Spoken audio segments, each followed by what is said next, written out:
میرے گرتے ہی ان قدموں کی آواز ایک دم سے رک گئی، خاموشی چھا گئی۔ خاموشی کا عالم یہ تھا کہ مجھے ہائی وے پہ جاتی ہوئی گاڑیوں کے ساؤنڈ سنائی دے رہے تھے۔ ہائی وے مجھ سے اب زیادہ دور نہیں تھا۔ میری آنکھیں ہائی وے پہ چلتی گاڑیوں کی ہلکی ہلکی لائٹ دیکھ پا رہی تھی۔ میرے دل کو اطمینان تھا کہ بس تھوڑا سا سفر رہ گیا ہے۔ میں نے اٹھنے کی کوشش کی تو میں اٹھ نہیں پا رہا تھا، جیسے میری ٹانگیں کوئی پکڑ کے بیٹھا ہو۔ مجھے کوئی نظر تو نہیں آ رہا تھا، اندھیرے کے علاوہ وہاں کچھ اور تھا بھی نہیں۔ میرا فون تھوڑا سا دور گر گیا۔ میں نے ہاتھ لمبا کر کے فون کو اٹھانے کی کوشش کی، پر میں اپنی ٹانگیں آگے کر ہی نہیں پا رہا تھا۔ گھٹنوں کے پاس سے کسی نے میری ٹانگوں کو پکڑ رکھا تھا۔ میں نے فون کو سیدھا کیا تو فون کی لائٹ کا رخ آسمان کی طرف ہوا۔ اب اس ہلکی ہلکی روشنی میں مجھے چیزیں نظر آنا شروع ہو گئی۔ میں محسوس کر پا رہا تھا کہ ایک سایہ میرے ارد گرد گھوم رہا ہے۔ اس کا رینگنا، اس کا میرے آگے پیچھے گھومنا میں محسوس کر پا رہا تھا۔ کبھی میرے آگے آگے سونگے، تیز تیز سانس لے، کبھی میرے بالکل سر کے پاس آگے سونگے۔ میں وہاں صرف بے چین لیٹا ہوا تھا۔ حالت یہ تھی کہ میرے ہاتھ پیر کانپ رہے تھے، سانس اتنا اکھڑ کے آ رہا تھا کہ جیسے یہی آخری ہو۔ میں نے اللہ سے مدد مانگنا شروع کر دی۔ ایک دو لمحے ہی گزرے کہ وہاں سایوں کی تعداد اور بڑھ گئی۔ میری ٹارچ میں مجھے وہ سائے گھومتے نظر آ رہے تھے۔ مجھے ہلکی سے ایک آواز آئی، تم نے ہمت کیسے کی؟ میری آنکھیں بند تھی اور میں صرف اپنے رب کو یاد کر رہا تھا۔ وہاں موجود ایک سائے نے دوسرے سائے کو یہ کہا کہ اس کا اب جو حشر کرنا ہے وہ تمہارے پہ ہے۔ یہ الفاظ میرے کانوں نے جب سنے تو میری جان سوکھ چکی تھی۔ اب میرے جسم کا وہ حصہ جو میں ہلا پا رہا تھا وہ بھی نہیں ہل رہا تھا، جیسے مجھے کافی لوگوں نے دبوچ لیا ہو۔ مجھے وہاں زمین پہ گرے ہوئے کافی سایوں نے دبوچ لیا۔ نہ میں اپنی زبان کھول پا رہا تھا، نہ میں اپنے ہاتھ ہلا پا رہا تھا۔ میں ساکن آسمان کی طرف منہ کر کے زمین پہ لیٹا ہوا تھا اور دل ہی دل میں اپنے رب سے مدد طلب کر رہا تھا۔ یہ سرگوشیاں ایک دم سے شیں شیں کی آوازوں میں تبدیل ہو گئی، آوازیں جو کہ بہت تیزی سے بولی جا رہی ہوں، جیسے ایک تیز رفتار گاڑی آپ کے پاس سے گزر جائے، اس کے گزرنے کی آواز۔ اس طرح کی آوازیں میرے آس پاس سے آنا شروع ہو گئی۔ میں دلی طور پہ اب اپنی موت دیکھ چکا تھا۔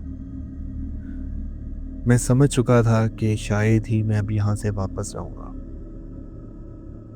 کیونکہ میں جس حالت میں پڑا ہوا تھا، لاچار تھا میں۔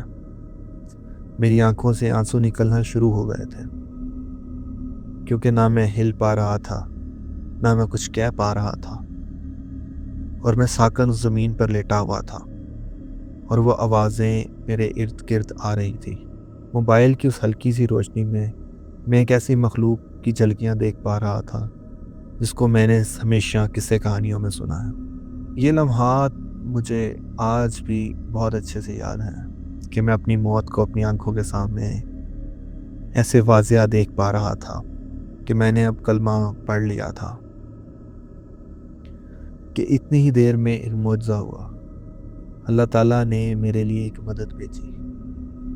ہائی وے کی طرف سے ایک بائک پہ دو لوگ گاؤں کی طرف آ رہے تھے۔ انہوں نے مجھے زمین پہ لیٹا پایا، میری آنکھیں بند تھی۔ انہوں نے آ کے مجھے ہلایا۔ جب انہوں نے مجھے ہلایا تو میں ایک دم سے اٹھا۔ انہوں نے کہا کہ بھائی تم کون ہو اور یہاں کیوں لیٹے ہوئے ہو؟ جب انہوں نے آ کے مجھے بلایا، اٹھایا، تو میرے جسم میں جان واپس آ گئی۔ میں نے ایک دم سے اپنا فون اٹھایا اور ان کو کہا کہ بھائی مجھے وہاں تک چھوڑ دیں۔ پوری بات تو میں نے ان کو نہ بتائی، یہ مجھے گاؤں کے اندر تک لے آئے۔ جب انہوں نے مجھے گھر کے دروازے پہ اتارا تو میں نے ان کو ساری بات بتائی۔ ان لوگوں نے آگے سے مجھے یہ کہا کہ بھائی آپ نشے میں تو نہیں؟ میں نے ان کو کہا کہ بھائی ایسا نہیں ہے، میں کوئی نشہ نہیں کرتا۔ یہ آپس میں ہنسنے لگے اور انہوں نے میری بات کو مذاق سمجھ کے ٹال دیا۔ ان کو میری حالت دیکھ کر یہ لگ رہا تھا کہ میں نے کوئی نشہ کیا ہوا ہے، پر وہ میری حالت خوف سے ایسی ہوئی تھی کہ میں بالکل گھبرایا ہوا اپنے الفاظ تک نہ صحیح طریقے سے کسی کو سمجھا پا رہا تھا۔ میں نے اندر آ کے اپنے دوستوں کو سارا واقعہ بتایا، یقین تو ان کو بھی نہ آیا، پر انہوں نے کہا کہ ہم نے منع کیا تھا نا کہ نہ جاؤ، تمہیں ہی شوق تھا، اب بیٹھ جائیں آرام سے۔ میں نے اپنے کپڑے جھاڑے۔ وہ کوئی 10 منٹ میری زندگی کے ایک ایسے 10 منٹ ہیں جو میں کبھی بھی نہیں بھلا پایا۔ یہ تھی میری آپ بیتی، آپ کے تک پہنچائی۔ امید ہے آپ اور آپ کے ویورز کو پسند آئے گی۔ واللہ عالم کیا سچ تھا کیا جھوٹ تھا، یہ واقعہ ہمارے تک آیا تھا اور ہمارا فرض تھا آپ کے تک پہنچانا۔